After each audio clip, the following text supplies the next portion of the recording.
Sathas are here. Today I am going to teach you English first paper, that is Messing. It's part 13. দেখো শিক্ষার্থীবৃন্দ, আজকে আমরা Chittagong board 2019 সালের ম্যাচিংটা solve করব। প্রথমে আমরা তিনটা কলামে দেখব যে কোনো আননোন ওয়ার্ড আছে কিনা, থাকলে সেটার অর্থটা জেনে নেব। এরপরে আমাদের তিনটা কলাম থেকে তিনটা অংশ নিয়ে আমরা অর্থপূর্ণ সেন্টেন্স দাঁড় করাবো, অর্থাৎ উত্তরটা দাঁড় করাবো। এরপর পরবর্তী শিটে গিয়ে আমরা দেখব যে আমাদের দাঁড় করানো উত্তরটা সঠিক হয়েছে কিনা। আর আমার এই প্লে লিস্টে যেগুলো ম্যাচিং আছে সেগুলো বেশ ইম্পর্টেন্ট, এগুলো পড়লে সামনে এসএসসি পরীক্ষায় তোমার কমন পড়তেই পারে। নিশ্চয়ই তোমরা মনোযোগের সাথে বসেছ।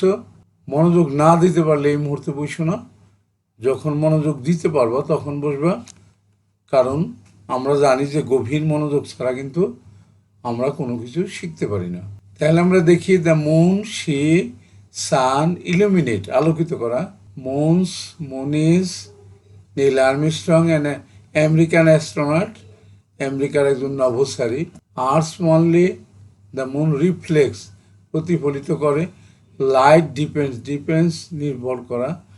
পোর্স ফোর্থ, ঢালা, হ্যাজ নো লাইট, কোনো আলো নাই। হ্যাজ এন আপিল, আকর্ষণ। অ্যারোনটিক্যাল ইঞ্জিনিয়ার, বৈমানিক যে স্থপতি। The gift of the sun, সূর্যের একটা উপহার। The first person to walk on the moon. Vast flood of light, আলোর বন্যা যেটাকে বলা হয়। প্রপার ন্যাচারাল স্যাটেলাইট, প্রকৃত প্রাকৃতিক উপগ্রহ। অন পোয়েটস অ্যান্ড আর্টিস্ট, কবি এবং শিল্পীদের। অফার অন, তার নিজের। এ স্মল ফ্র্যাকশন, একটা সামান্য অংশ। অফ ব্রাইটনেস, উজ্জ্বলতার সামান্য অংশ। তাহলে আমরা অর্থগুলো জেনে নিলাম। এবার আমরা দাঁড় করাবো। দ্য মুন এর সাথে কি যেতে পারে?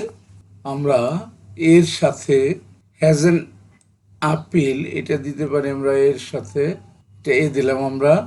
The moon has an appeal. এই পাশে আমরা কোনটা দিতে পারি? অন পোয়েটস অ্যান্ড আর্টিস্ট, এটা দিতে পারি এর সাথে। কবি শিল্পীদের আকর্ষণ করে চন্দ্রটা। এরপরে বি নাম্বার সি, এটা যদি আমরা ধরি, এ নাম্বারটা আমাদের হয়ে গেল। বি নাম্বারের সাথে আমরা কোনটা দিতে পারি?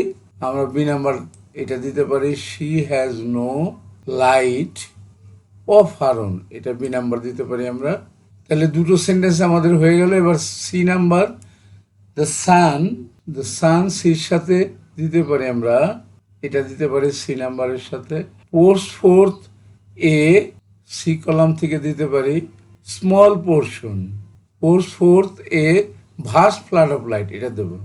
এটা দিলে আরো সুন্দর হয়। The sun, Surya, porch fourth, ঢেলে দেয়, ভাস্ট ফ্লাড অফ লাইট, আলোর বন্যা ঢেলে দেয়। এরপর ডি নাম্বারটা দেখি আমরা কি বলছে। টু ইলুমিনেট দ্য আর্থ, পৃথিবীকে আলোকিত করার জন্য কি করে? দ্য মুন, এটা দিতে পারি আমরা ডি নাম্বার। চন্দ্র কি করে? রিফ্লেক্স, এটা দিতে পারি আমরা ডি নাম্বারে। Reflex a small fraction of brightness, অল্প একটা অংশ, উজ্জ্বলের একটা অংশ রিফ্লেক্ট করে, প্রতিফলিত করে। এরপরে দেখি আমরা যাব ই নাম্বারে, কি বললো? দ্য মুনস লাইট, এটা দিতে পারি আমরা এই নাম্বারে। দ্য মুনস লাইটস, চন্দ্রের আলো। ডিপেন্ডস অন, কার উপর নির্ভর করে? The gift of the sun, সূর্যের অবদানের উপর নির্ভর করে, এটা তাহলে এই নাম্বারে যাবে। দ্য গিফট অফ দ্য সান। এরপর আমরা দেখি এফ নাম্বারে, দ্য মুন ইজ, এটা দিতে পারি আমরা এই এফ নাম্বারে। The moon is earths only, এটা দিতে পারি এফ নাম্বারে। প্রপার ন্যাচারাল স্যাটেলাইট, একটাই মাত্র প্রাকৃতিক উপগ্রহ। এরপরে দিতে পারি আমরা Neil Armstrong and American astronaut and aeronautical engineer, এটা জি নাম্বার দিতে পারি আমরা। ওয়াজ দ্য ফার্স্ট, এটা দিতে পারি G number. Was the first person to walk on the moon. Neil Armstrong আমেরিকার একজন নভোচারী এবং অ্যারোনটিক্যাল ইঞ্জিনিয়ার, বৈমানিক স্থপতি। ওয়াজ দ্য ফার্স্ট পারসন, প্রথম ব্যক্তি, two walk on the moon, যে নাকি চাঁদে হাঁটাহাঁটি করেছিল, প্রথম চাঁদে অবতরণ করেছিল এবং হাঁটাহাঁটি করেছিল। তাহলে দেখলে আমরা এই ম্যাচিংটা দাঁড় করে ফেললাম। এখন আমরা পরবর্তী শিটে যাব। পরবর্তী শিটে গিয়ে দেখব যে আমরা যেটা দাঁড় করলাম সেটা সঠিক হয়েছে কিনা। চলে যাই পরের শিটে। দেখো, প্রথম সেন্টেন্স নিয়ে নিলাম, the moon has an appeal on poets and artist. কবি শিল্পীদেরকে চাঁদটা কিন্তু আকর্ষণ করে। এই সেন্টেন্সটাই কিন্তু আগের শিটে আমরা দাঁড় করিয়েছিলাম। বি নাম্বারটা দেখি, she has no light of her own. হ্যাঁ, তার কোনো আলো নাই, এটাই কিন্তু আগের শিটে আমরা দাঁড় করিয়েছিলাম। সি নাম্বারটা দেখি আমরা, the sun pours forth a vast flood of light. এটাই দাঁড় করিয়েছিলাম আমরা আগের শিটে। এরপর ডি নাম্বারটা দেখি আমরা, টু ইলুমিনেট দ্য আর্থ, পৃথিবীকে আলোকিত করার জন্য, the moon reflects a small fraction of brightness. চাঁদ কী করে এই অল্প অংশ, উজ্জ্বলের অল্প অংশ প্রতিফলিত করে। এই নাম্বারটা দেখি আমরা,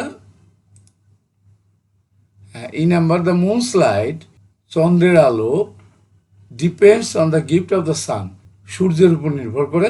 এটাই কিন্তু আগের শিটে আমরা দাঁড় করিয়েছিলাম। পরেরটা দেখি আমরা, এফ নাম্বার কি বললো, the moon is earth's proper natural satellite. চন্দ্রটা কিন্তু পৃথিবীর প্রাকৃতিক একটা উপগ্রহ, একটা মাত্র প্রাকৃতিক উপগ্রহ।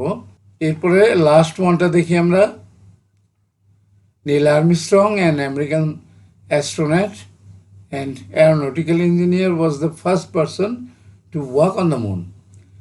নীল আর্মস্ট্রং, যে নাকি আমেরিকার একজন নভোচারী এবং বৈমানিক স্থপতি, was the first person to walk on the moon, যে নাকি প্রথম ব্যক্তি যে চাঁদে অবতরণ করেছিল, চাঁদে হেঁটেছিল। তাহলে আমরা কি দেখলাম যে আগের শিটে আমরা যেটা দাঁড় করিয়েছিলাম সেটা সম্পূর্ণ সঠিক হয়েছে।